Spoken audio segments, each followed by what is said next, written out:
Hello friends, welcome to our channel Shanti Shiva vlog. ఈరోజు video వచ్చేసి గర్భ సంస్కార్ గురించి నాకు తెలిసిన కొంచెం ఇన్ఫర్మేషన్ అయితే మీతో షేర్ చేసుకోవాలనిపించింది. దానివల్ల కొంతమందికైనా యూజ్ అవుతుంది అన్న ఉద్దేశంతో ఈ వీడియో అయితే షేర్ చేస్తున్నాను. ఎందుకంటే నేను కూడా పాటిస్తున్నాను అనమాట. అంతకుముందు నాకు కూడా తెలియదు దీని గురించి. రీసెంట్గా నేను ఒక 5-6 మంత్స్ నుండి అయితే ఈ మాట అంటే గర్భ సంస్కార్ అనే వర్బ్ అయితే వింటున్నాను నేను. అంతకుముందు నాకు తెలియదు అనమాట. సో అసలు గర్భ సంస్కార్ అంటే ఏంటి? మనకి ప్రెగ్నెన్సీ కన్ఫర్మ్ అయినప్పటి నుంచి డెలివరీ అయ్యేంత వరకు కూడా బేబీతో కనెక్ట్ అయి ఉండడమే గర్భ సంస్కార్. ఎలా కనెక్ట్ అయి ఉండాలి, అంటే ఎలా కనెక్ట్ అవ్వాలి, నేను ఎలా కనెక్ట్ అవుతున్నాను దాని గురించి అయితే ఈ వీడియోలో డీటెయిల్గా మీకైతే చెప్తాను. ఫస్ట్ గర్భ సంస్కార్ కంటే ముందు కూడా బీజ సంస్కార్ అనేది ఉంటుందంట. బీజ సంస్కార్ అంటే ఏంటి అంటే బేబీని ప్లాన్ చేసుకునే ముందే స్పిరిచువల్గా, మెంటల్లీ, ఫిజికల్లీ అన్ని రకాలుగా కూడా సిద్ధంగా ఉండి బేబీని ప్లాన్ చేసుకోవడమే బీజ సంస్కారం అనమాట. ఫర్ ఎగ్జాంపుల్కి ఒక మంచి చెట్టు మనకి కావాలి అంటే దాని విత్తనం మంచిదై ఉండాలి కదా. అంటే మంచి విత్తనం మనం సెలెక్ట్ చేసుకుంటేనే మంచి చెట్టు అనేది వస్తుంది. సో ఇది అలానే మనం బేబీ గురించి ముందుగానే ప్రిపేర్డ్గా, అంటే అన్ని రకాలుగా మనం ప్రిపేర్డ్గా ఉన్నప్పుడు బేబీని ప్లాన్ చేసుకోవడమే బీజ సంస్కారం అనమాట. సో గర్భ సంస్కారం అంటే మనం కన్సీవ్ అయినప్పటి నుంచి కూడా డెలివరీ అయ్యేంత వరకు కూడా బేబీతో కనెక్ట్ అయి ఉండడం గర్భ సంస్కారం. ఫస్ట్ గర్భ సంస్కారం అనగానే నాకైతే గర్భ సంస్కారం వల్ల అసలు యూజ్ ఏంటి, మనం బేబీ పుట్టిన తర్వాత ఇలా ఉండాలి అలా ఉండాలి అని చెప్పేసి చాలా రకాలుగా వాళ్ళ గురించి మనం కలలు కంటూ ఉంటాము. సో అవన్నీ కూడా మనం ముందుగానే బేబీతో ఎక్స్ప్లెయిన్ చేయడం అనమాట. అంటే పుట్టిన తర్వాత బేబీ ఎలా ఉండాలి అనుకుంటున్నామో వాటన్నిటి గురించి కూడా మనం బేబీ గర్భంలో ఉన్నప్పుడే వాళ్ళతో డిస్కషన్ చేయాలి అనమాట. సో దానివల్ల ఏంటి అంటే వాళ్ళు పుట్టిన తర్వాత మనం ఏమైతే చెప్తామో అవే క్వాలిటీస్తో వాళ్ళు పుడతారంట. సో వినడానికి కొంచెం నాకు కూడా షాకింగ్గా అనిపించింది. అంటే నిజంగా ఇలా జరుగుతుందా, నిజంగానే ఇలా ఉంటుందా అని చెప్పేసి నాకు కూడా కొంచెం షాకింగ్గానే అనిపించింది. బట్ నేను కొన్ని వీడియోస్ చూసినప్పుడు, అంటే గర్భ సంస్కార్ పాటించిన వాళ్ళ వీడియోస్ నేను చాలా వరకు చూశాను అనమాట. వాళ్ళందరూ చెప్పింది కూడా ఒకటే, అంటే గర్భ సంస్కార్ వల్ల యాజ్ ఇట్ ఈజ్గా వాళ్ళు ఎలా కావాలనుకున్నారో వాళ్ళ బేబీస్ అలానే ఉన్నారంట పుట్టిన తర్వాత. సో అప్పుడు నాకు కొంచెం నమ్మకం కలిగింది అనమాట. సో నేను ఎందుకు ట్రై చేయకూడదు అని చెప్పేసి, యాక్చువల్లీ నేను మేబీ నా పాప ప్రెగ్నెన్సీలో ఉన్నప్పుడు తెలిస్తే పాటించేదాన్నేమో. బట్ అప్పుడు నాకు ఈ విషయం గురించి తెలియదు. సో ఇప్పుడు తెలిసింది కాబట్టి ఇప్పుడైతే నేను కొంతవరకు పాటిస్తున్నాను అనమాట. నేను ఎలా పాటిస్తున్నాను అన్నది ఈ వీడియోలో అయితే మీకు చెప్తాను. ఇంకొకటి ఏంటంటే గర్భంలో ఉన్నప్పుడు ఎలా వింటారు పిల్లలు అంటే బేబీస్ గర్భంలో ఉన్నప్పుడు 60% బ్రెయిన్ డెవలప్మెంట్ అనేది వాళ్ళు కడుపు లోపల ఉన్నప్పుడే డెవలప్ అవుతుందంట. సో దానివల్ల మనం చెప్పే ప్రతి విషయాన్ని కూడా వాళ్ళు గుర్తుపెట్టుకునే ఛాన్సెస్ చాలా ఎక్కువ ఉన్నాయి. మిగతా 40% వచ్చేసి వాళ్ళు బయటకు వచ్చిన తర్వాత డెవలప్ అవుతుందంట. సో అందుకనే మనం గర్భంలో ఉన్నప్పుడు ఏదైనా విషయం గురించి చెప్పినప్పుడు వాళ్ళు ఎక్కువగా గుర్తుపెట్టుకునే ఛాన్సెస్ ఉన్నాయి. సో అందుకనే మనం అన్ని విషయాలు వాళ్ళకి పాజిటివ్గా చెప్తూ ఉండాలి. ఇంకొకటి, మనం గర్భంలో ఉన్నప్పుడు ఒక్కసారి చెప్పడం అనేది బయటికి వచ్చిన తర్వాత 100 సార్లు చెప్పడంతో సమానం. ఫర్ ఎగ్జాంపుల్ అంటే మనకి పిల్లలు డెలివరీ అయిన తర్వాత, పిల్లలు బయటకు వచ్చిన తర్వాత 100 సార్లు చెప్పినా కానీ తర్వాత గర్భంలో ఉన్నప్పుడు ఒక్కసారి చెప్పడంతో, 1-2 సార్లు చెప్పడంతో సమానం అంట. సో మనకు కూడా స్ట్రెస్ అనేది తగ్గుతుంది కదా. గర్భంలో ఉన్నప్పుడే పిల్లలకి మనం అన్ని విషయాలు చెప్తే సో హ్యాపీగా మనం బయటకు వచ్చిన తర్వాత పర్టికులర్గా వాటి గురించి చెప్పనవసరం లేదు కదా. సో అదనమాట. ఇంకొకటి, నేను ఎలా పాటిస్తాను అంటే నేనైతే అంటే ఎన్ని రకాలుగా పాటించవచ్చు. బట్ నేను ఎలా పాటిస్తున్నాను అని అంటే ఆయిల్ మసాజ్ చేస్తూ బేబీతో మాట్లాడతాను.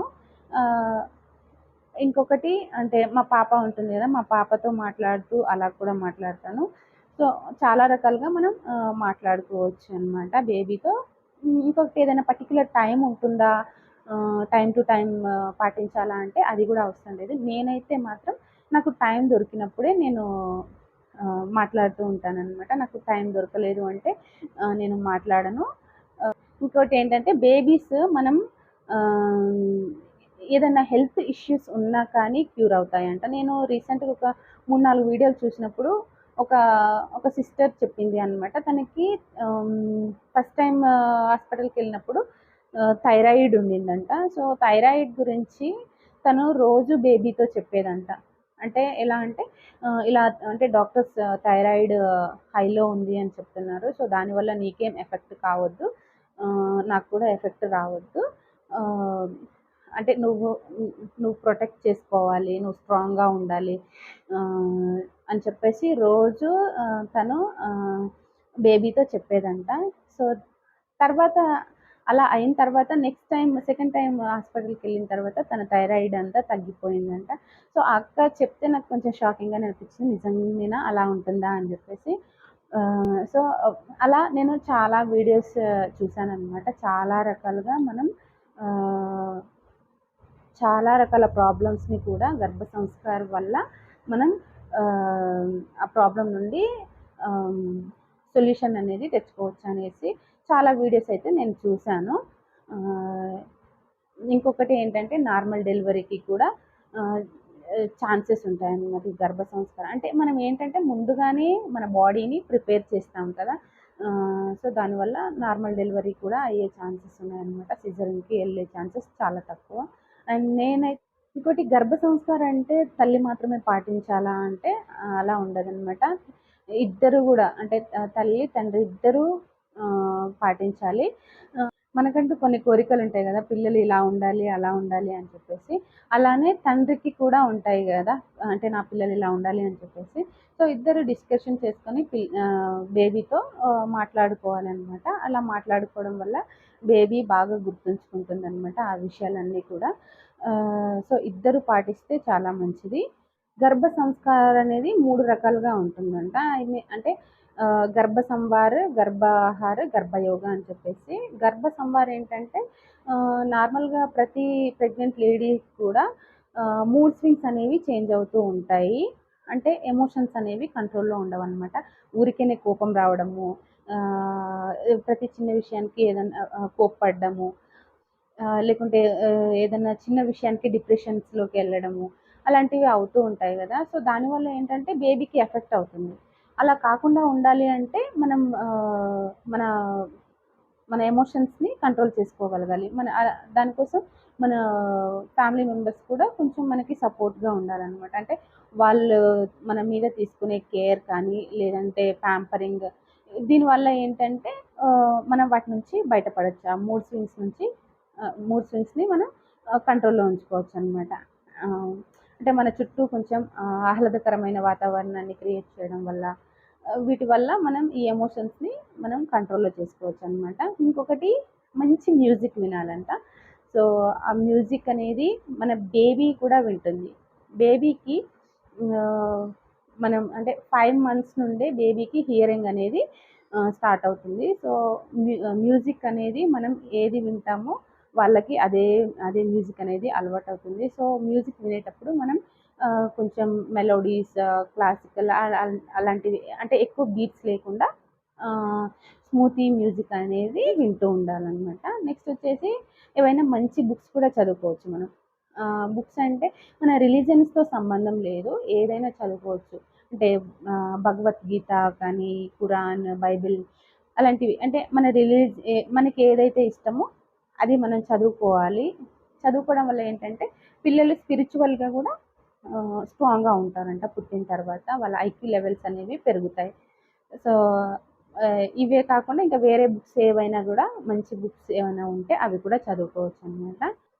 నెక్స్ట్ వచ్చేసి గర్భాహార. గర్భాహార అంటే తల్లికి ప్రెగ్నెంట్ లేడీకి అన్ని రకాల పోషకాలు కలిగిన సమతుల్యమైన ఆహారం ఇవ్వాలి అని అంటారు గదా! సో, దానివల్ల ఏంటంటే బేబీ కూడా హెల్తీగా ఉంటుంది.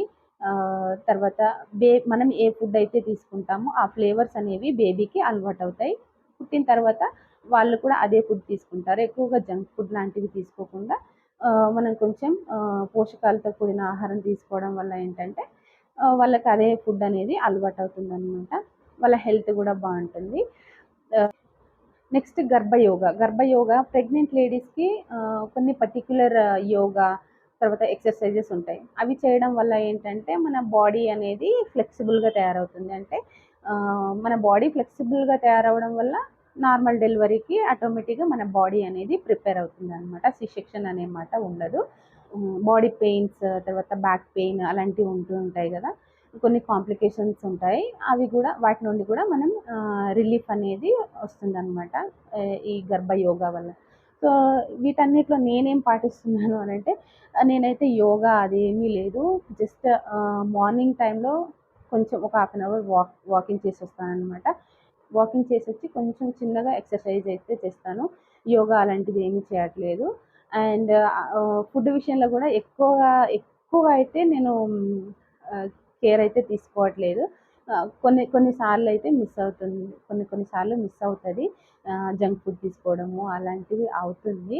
బట్ మీకు నా వీడియో ఎవరైతే చూస్తున్నారో మీకు పాటించాలి అనుకుంటే మీరు పాటించొచ్చనమాట. అంటే మంచి ఆహారం తీసుకోండి. మ్యూజిక్ అయితే నేను వింటున్నాను. బట్ ఓన్లీ క్లాసికల్ అవే వింటున్నా, మెలోడీసా అంటే లేదు. అన్ని రకాల మ్యూజిక్ అయితే వింటున్నాను.